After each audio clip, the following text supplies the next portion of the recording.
ইফতারের আগে আগে আমাদের দোয়া করা খুবই প্রয়োজন, কারণ ইফতারের আগে এমন একটি সময়, এটি দোয়া কবুলের সময়। আর আসর থেকে মাগরিব এই সময়টি দোয়া কবুল হয়, মুহাম্মদ সাল্লাল্লাহু আলাইহি ওয়াসাল্লামের হাদিস দ্বারা প্রমাণিত। তাই আমরা ইফতার সামনে নিয়ে দোয়া করব, যাতে আল্লাহ তাআলা আমাদের দোয়াগুলো কবুল করে নেন। আর দোয়ার ধরনগুলো এমন হবে যেন আল্লাহ তাআলার আমাদের কথাগুলো বুঝতে পারেন, আমাদের মনের আকাঙ্ক্ষা সম্পর্কে বুঝতে পারে।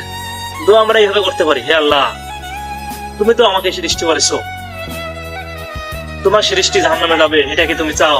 দয়া করে মায়া করে তুমি আমাদের মৃত্যুর পর জান্নাত দিও।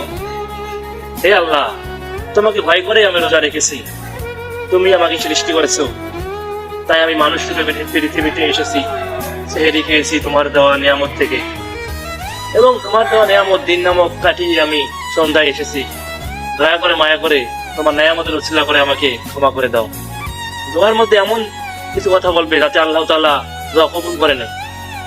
দোয়ার মধ্যেও যেন কিছু লজিক থাকে, যেমন হে আল্লাহ, পৃথিবীর সর্বশ্রেষ্ঠ এবং আসমান জমিন আকাশ উপরে নিচে অদৃশ্য দৃশ্য সকল কিছুর নবী আমাদের বিশ্ব নবী হযরত মুহাম্মদ সাল্লাল্লাহু আলাইহি সাল্লাম, তার বান্দা আমি, এই ওসিলা করে আমার দোয়া কবুল করে নাও এবং আমাকে জান্নাত দিও, আমার পরিবারকে জান্নাত দিও। যারা আমাদের জীবন থেকে চলে গেছে তাদেরকে জান্নাত দিও। যাই আমাদের সঙ্গে আছে, আমি আছি, আমার 20-30 স্বজন, ভবিষ্যৎ প্রজন্ম যারা আসবে তাদেরকে তুমি সঠিক পথে পরিচালিত করো।